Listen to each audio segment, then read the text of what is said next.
Hey buddy, this Sodder children case is haunting as hell, not your typical mystery at all. I've dug deep into 2025, and there's still no significant new clues, even though recent YouTube videos, true crime podcasts, and articles are bringing it back up, like the Nexpo channel or other reputable sources analyzing it with modern perspectives, even updating with deoxyribonucleic acid and new forensic technology. Back on Christmas 1945, right after World War II ended a few months earlier, in Fayetteville, West Virginia, a small classic American town, mostly coal mining folks, snow covering everything white, holiday vibe but chilling cold, wind howling through the forests. George Sodder, real name Giorgio Soddu, born in Sardinia, Italy in 1895, immigrated to America at 13 with his brother to escape poverty. Did all kinds of jobs from railroad worker to driving coal trucks. Now a small, successful boss with his own garage and 3 trucks running. Jenny, his wife, full name Jenny Cipriani, also Italian immigrant. Met George at an Italian store in New York. Married in 1923. Had 10 kids, living close-knit like many immigrant families, avoiding the war devastation in Europe. But George often publicly criticized Mussolini, calling him a bastard in local bars, pissing off the fascist Italians in West Virginia. Because back then, the Italian community was deeply divided between supporters and opponents of fascist Italy. Their family lived in a cozy 2-story wooden house, smell of gingerbread baking and fresh pine spreading, gifts stacked under the twinkling Christmas tree, joyful atmosphere despite the recent war. John, the oldest son, just back from World War II service, telling stories of the Ardennes battle to his siblings, even brought a box of army gifts for mom.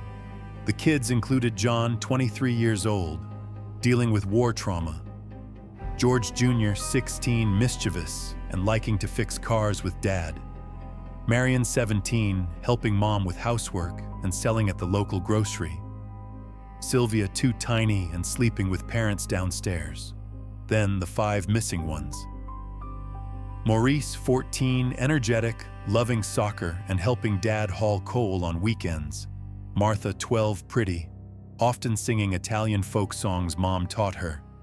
Louis, 9, clever, always teasing siblings and drawing naughty pictures on walls. Jenny Irene, 8, adorable, liking to draw flowers and play dolls with her little sister. Betty, 5, the baby, always clinging to mom and crying when sad. Damn, imagine it. Christmas Eve, peaceful. Whole family asleep after the family feast. Gifts half opened, laughter still echoing. George smoking his last cigar by the fireplace. Jenny cleaning the kitchen, kids snuggled in blankets dreaming of Santa Claus. Then suddenly around 12:30 a.m., Jenny wakes up to strange sounds on the roof, like something heavy thumping, as if someone throwing baseballs or rocks. Marion later said the sound repeated 3 times, like deliberately waking someone or testing. Jenny thought the kids were fooling around, yelled at them to go to sleep. But 30 minutes later, 1 a.m., thick smoke smell rushes up. Fire bursts from downstairs, probably from the living room near the Christmas tree, where old 1930s wiring and flammable decorations, or from the kitchen, where Jenny left the oil lamp and grease from baking. Jenny screams, calling the kids. George rushes out, smashing a window to save little Sylvia. But the fire ladder, usually leaning against the house wall for emergencies, is now gone, searched and found at the bottom of a ravine 75 feet away. Muddy snow, like someone intentionally threw it far, and the ladder, heavy 50 pounds, needs 2 people to carry. George tries climbing the bare wall with his hands, but slips because of slippery snow and hot burning wall, burning his hands. Then runs to the truck in the yard to drive it into the house to rescue the kids. But the truck won't start, even though the battery was checked new that afternoon. Later, an independent mechanic checked, said the wires were tampered, like someone cut them secretly or poured acid to damage. The house phone is dead, even though yesterday they called neighbors to wish holiday. George runs up to check, sees the wire cut cleanly outside the pole, not natural or from fire, because the cut is neat, like a professional knife. George runs barefoot to the neighbor's house 100 yards away, pounding on the door on cold snow. But they take forever to call because local lines slow at midnight, and fire department arrives super late next morning, 8 a.m. Official reason is fire truck engine broke at night, but George suspects something fishy because Chief F.J. Morris is friends with some Italians who threatened him, and Morris later admitted business ties with the Italian community, like protecting coal. The fire spreads fast, burns only 45 minutes, but old wooden house, ashes all over, black smoke covering the sky. They saved 4 kids, but the other 5 upstairs, no trace, no screams, no smell of burning flesh like usual in fires, no broken windows or escape signs through snow. When extinguished, fire department digs superficially through ashes, says no bones, teeth, or anything from the kids, only a few metal pieces from household items, like pots and a half-burned doll of Betty. George refuses to accept, digs the site for a week with friends and coal workers, renting machinery from nearby city, but nothing, ground hard cold from snow. Forensic in 1945 was terrible, no deoxyribonucleic acid or modern scans, but experts now in 2025, from reanalyses like Smithsonian Magazine, say house fires usually only 1,000 to 1,500 degrees Fahrenheit, enough to char but not vaporize bones, especially kids with soft bones and hard teeth. Needs professional crematorium 2,000 degrees to do that, and bone fragments would remain. Could be sifted if dug properly with modern sieves. George suspects arson because he was threatened, and the fire chief seems to hide because Morris refused to dig deep, said, "No need, they're dead," then smiled oddly when George cried. A few weeks before, a strange guy came to George's garage, looking like an Italian from Ohio, said, "Your house will burn soon, watch your kids." An insurance salesman named Frank Russo, probably Italian, even threatened directly, "Your kids will die because you talk bad about Italy." Because George often cursed Mussolini as a bastard and praised Roosevelt against fascists. Sounds like gangster mafia movie. That night, Jenny received a strange call at midnight. Some woman cackling, clinking glasses like a party. Italian music in the background like opera, asked, "Who are you?" Ka then hung up. George suspects code or threat because he had similar letters from local Italians, signed Friend of Italy. Marion, the older daughter, said she heard balls thrown on the roof.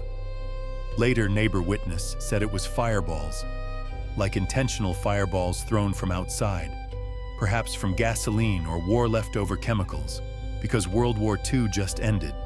Many such things floating on black market. Fire Chief F.J. Morris, a local guy with ties to the Italian community, said fire from electrical short. But after George dug, found beef liver thrown into the house. Fresh beef liver, like intentionally faking human organs when burned, because beef liver looks like human internals. And Morris later admitted someone in the fire team might have done it to comfort, but actually to cover up. George hired Detective C.C. Tinsley from Charleston. Perhaps the recorder of the Sodder case misspelled the first initial. His real name is Oscar Cole Tinsley. He dug the site dozens of times, even filled 5 feet of dirt to make symbolic graves with stone markers engraved Morris, Martha, Louis, Jenny, Irene, Betty, but found nothing. Tinsley discovered Chief Morris confessed burying human heart in a metal box under the site to comfort Sodder, but sent to Smithsonian for test. Turned out fresh beef liver, not human, and Morris admitted the fire department committee might be involved. Because one member was Italian, who argued with George about Mussolini. Who tampered evidence like that? George dug again in 1949 with experts from Washington, D.C., using sieves to filter ashes, found a few vertebrae bones. But doctors said not from kids, but from adults 16 to 22 years old. Perhaps from old grave nearby or filled dirt from local cemetery, because the area has abandoned graves from the 19th century. Wires cut before, phone lines severed clean, ladder thrown far. Clear planned arson, perhaps 2 to 3 people did it, because ladder heavy 50 pounds needs 2 to carry. No screams from upstairs, so perhaps kids taken before fire started. Perhaps through back door or window, because no footprints in snow, but snow melted fast next morning from mountain warm wind. Witnesses said saw a strange truck near house that night. Florida plate with Italian-looking guys suspicious. One guy like Frank Russo, the insurance salesman who threatened George. Truck sped off when fire started. Kids looking out window but no screams, like threatened or drugged. George received anonymous letter a few months later, handwritten on cheap paper, saying, "Stop digging. The kids are safe but won't come back. Don't make them hurt more." Creepy as hell, what do you think? If the kids were alive, who kept them? Perhaps related to the Italian community, because George against Mussolini and West Virginia then had local mafia from immigrants. Like Sicilian mafia branch operating coal smuggling, protection, and network with Florida, where Italian-American mafia strongest. Then the sightings makes my skin crawl, leading from close to far with each specific detail. Right on fire night, neighbor Ida Crutchfield swore saw 5 kids on strange car 50 feet from house, with Italian men driving, Florida plate, kids looking out window but no screams, like threatened or drugged, and car drove south. A few days later, bus driver John Bailey said saw kids walking along Route 16 south, looking panicked, but with adult following, wearing Italian-style coat like military. A few years later, 1948, letter from South Carolina said saw them at small hotel near Myrtle Beach. Description matching Martha long blonde hair, Betty small blue eyes, with 2 Italian women looking wealthy, kids not talking, like forbidden or scared, and one like Maurice wearing old soccer shoes. Year 1952. Waitress Mary Thompson in St. Louis said served 5 kids breakfast at diner. They not speaking English fluently, eating little with 2 Italian men. Kids looked scared. One like Louis asked, "Where's Mom?" Shh, but pulled away when Mary asked more.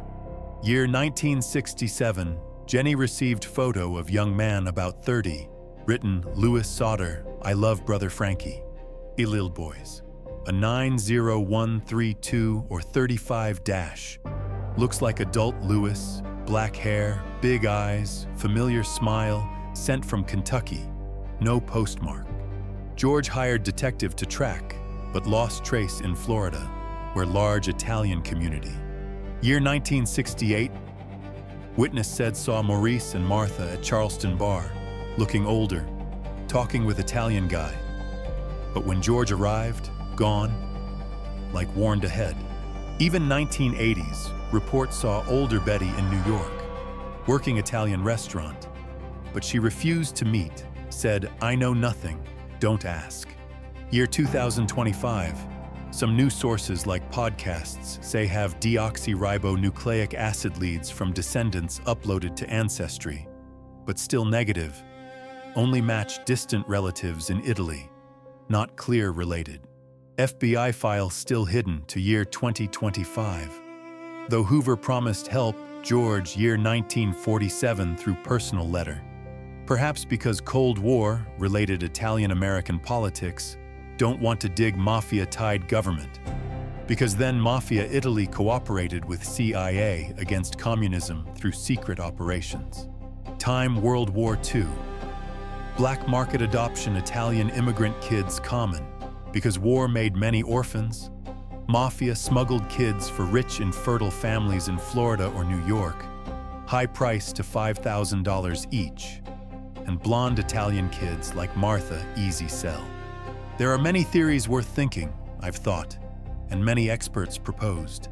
Theory 1. Simple accident. Kids died in fire. No bodies found because forensic 1945 terrible fire department dug only 2 hours, amateur as hell. And George bulldozed site right away to build grave. Ashes mixed soil, mixed with coal stone house he hauled daily. Fire flashover can burn bones if much wood coal. Heat rises sudden. Bone fragments mixed ashes not recognized.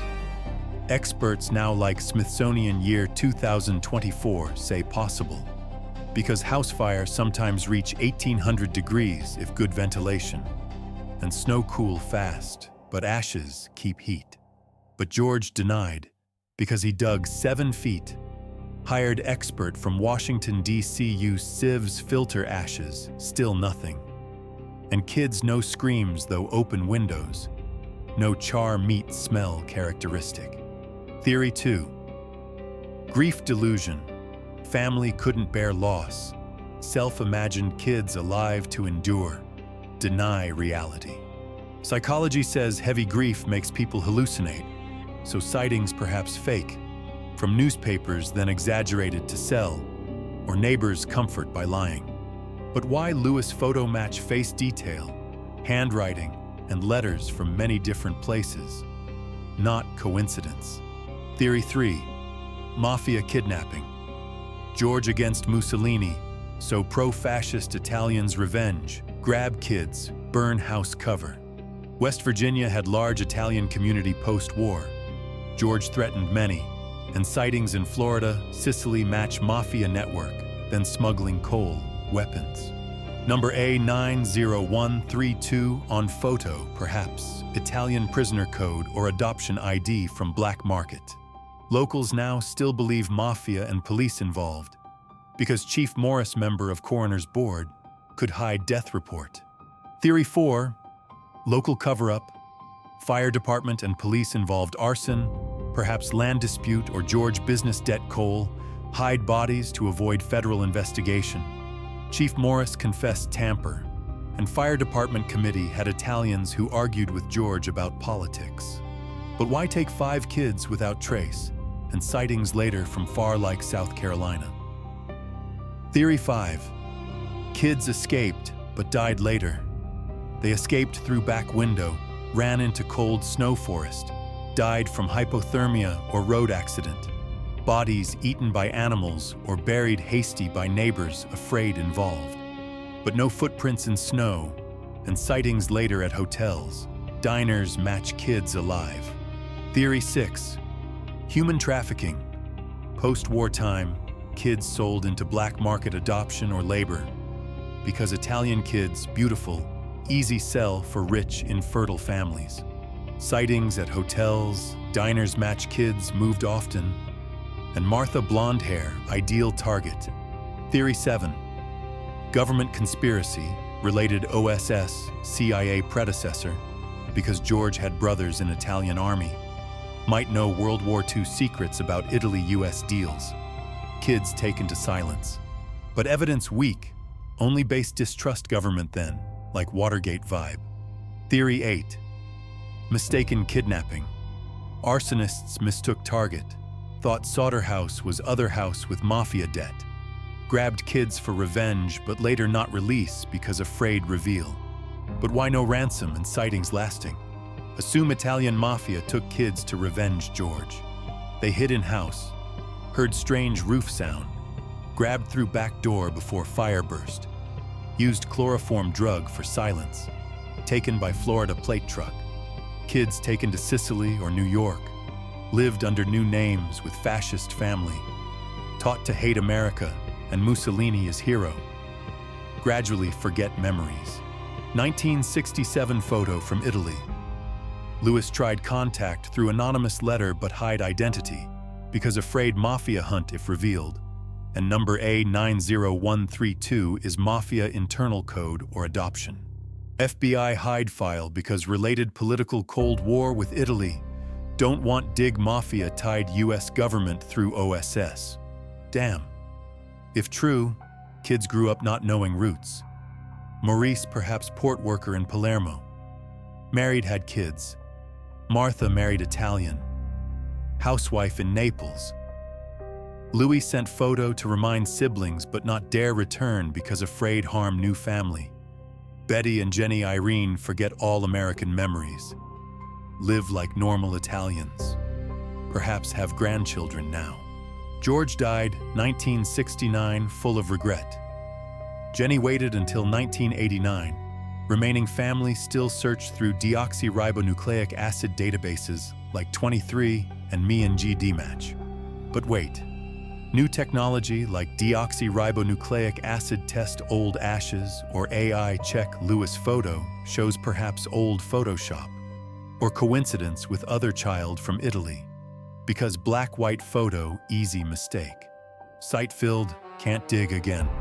Recent analyses, like podcasts year 2024 to 2025 from Vocal Media or Nexpo, say perhaps kids really died, only because grief and bad forensic family denied, no solid kidnapping evidence, and sightings are delusions from grief or newspapers exaggerated. This case still completely unsolved, no similar case, and year 2025 still top American mysteries, with books like A Place Apart and films inspired like Unsolved Mysteries Reboot. Whatever theory, it's haunting as hell, because evokes World War II, family broken, and distrust government, like small Watergate in Local, where corruption common post-war time. George and Jenny built giant billboard by Route 16 highway, 20 feet high, kids photo and reward up to $25,000. Stood there until 1989 when Jenny died. Now grandchildren like Sylvia still keep hope, though little, with deoxyribonucleic acid and AI search new, even post on Reddit r/ardern unsolved mysteries to find leads from community. Year 2025 already. FBI still hide file. Perhaps nothing. Or cover local corruption like fire department and police-tied mafia. Because Chief Morris died 1969 without confess more. And some witnesses like Ida Crutchfield passed away without full statement. I shiver thinking, if kids alive. Now over 80, perhaps somewhere, not knowing past, or died without knowing. Leaving mystery forever for later generations, making people question dark corners of American history. The Sodder children case makes me think life full of creepy surprises, especially around Christmas, when family gathers but disaster can hit any time. What do you think? Kids dead or alive, mafia, or accident? Comment below. I'll read all as hell. Share if you find interesting. Next time I'll tell Ricky McCormick with coded notes in dead body pocket. Creepier. Subscribe, okay?